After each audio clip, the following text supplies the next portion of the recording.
Qual preço você está disposto a pagar para seguir os seus sonhos? Atingir um objetivo ou concluir a sua missão? Essas são algumas das perguntas que eu me fiz quando finalizei o anime de Hunter x Hunter. E o principal catalisador dessas dúvidas foi a forma como Togashi construiu o personagem principal da obra, Gon Freaks. Gon é apresentado como uma criança típica de anime shonen. Forte, alegre e determinado, mas existem algumas nuances em sua construção que eu gostaria de abordar nesse vídeo.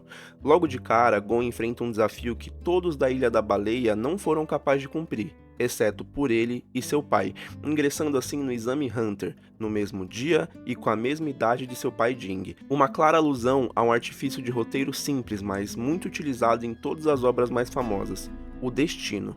Ficou óbvio aqui que o protagonista era alguém predestinado àquele feito, tanto é que Netero nota a determinação sem fim do jovem enquanto brincava com ele e Killua para passar o tempo.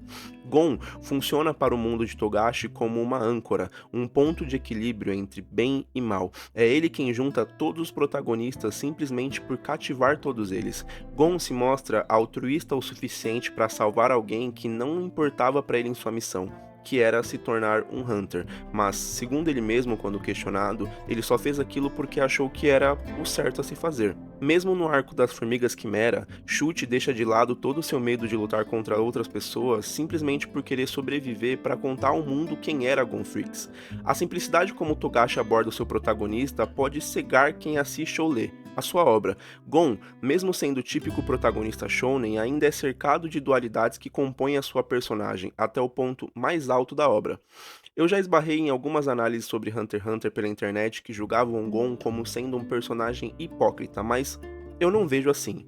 Gon é um protagonista extremamente bem construído em suas virtudes e defeitos, fato ligado unicamente à genialidade de Togashi enquanto escreve. Veja, enquanto Gon é determinado, tendo como único objetivo desde o primeiro episódio encontrar o seu pai, Jim Freaks, e se tornar um Hunter, ele ainda é inocente o bastante para fazer julgamentos equivocados durante esse trajeto. A pureza e a inocência de Gon por muitas vezes o seguem em decisões importantes durante a obra, de forma muito bem colocada, claro, em momentos cômicos, mas que muitas vezes geram graves consequências. A inocência de Gon, inclusive, o torna um personagem alheio a todo o restante. Killua é introduzido como o completo oposto de Gon, enquanto Killua tenta se ajustar, inclusive tendo um arco inteiro sobre isso para poder seguir junto do seu melhor amigo. Gon não parece se importar com isso, pois a sua moralidade nunca foi posta à prova como aconteceu com Killua.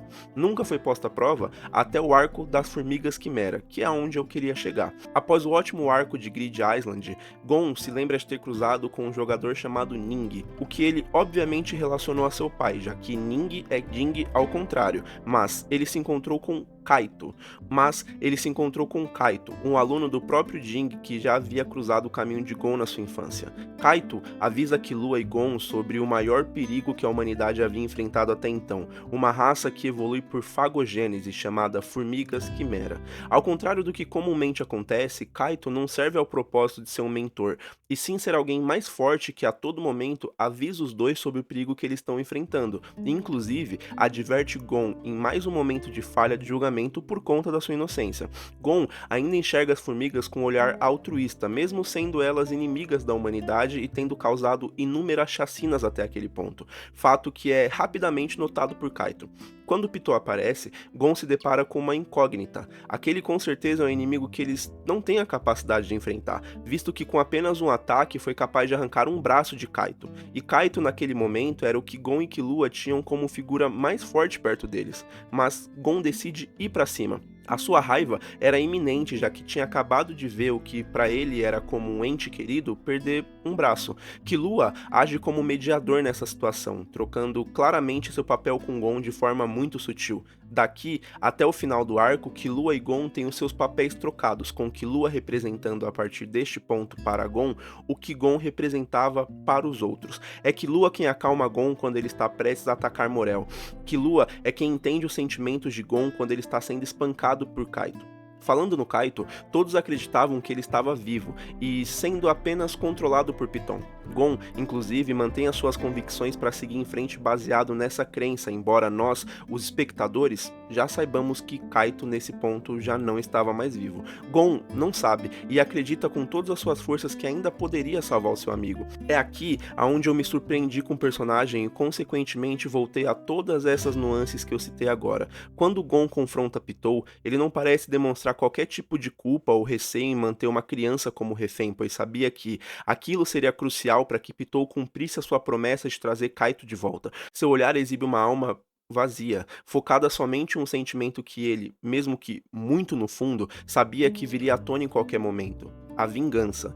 Gon se livra de tudo que o prendia à sua própria humanidade e descarta todo o seu potencial como usuário de Nen para cumprir a sua última missão: vingar Kaito, mais uma vez demonstrando ser extremamente egoísta a ponto de deixar Killua de lado, dizendo que aquela não era sua luta. Enquanto Gon espancava Pitou até a morte, eu não pude deixar de refletir sobre o que o Togashi poderia estar querendo dizer, e eu cheguei a uma conclusão. Hunter x Hunter não é uma obra com um protagonista. Bom, óbvio que tem um protagonista, mas esse protagonista não é o Gon.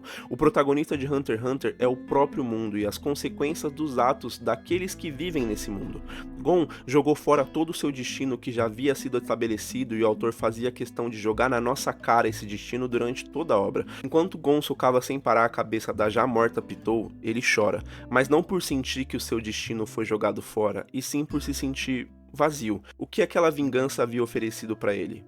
Nada. E é dessa forma que Togashi parece apresentar o universo que criou. Pelo menos, pra mim, o mundo não gira ao redor de um personagem principal, muito pelo contrário. Os personagens se movem e agem para que esse mundo continue. As ações e escolhas de cada personagem vão de acordo com as calamidades que ocorrem de forma natural, como foi o caso das Formigas Quimera. Togashi cria dessa forma um mundo vasto e vivo que não depende de Gon e Killua para seguir, mas sim dele mesmo.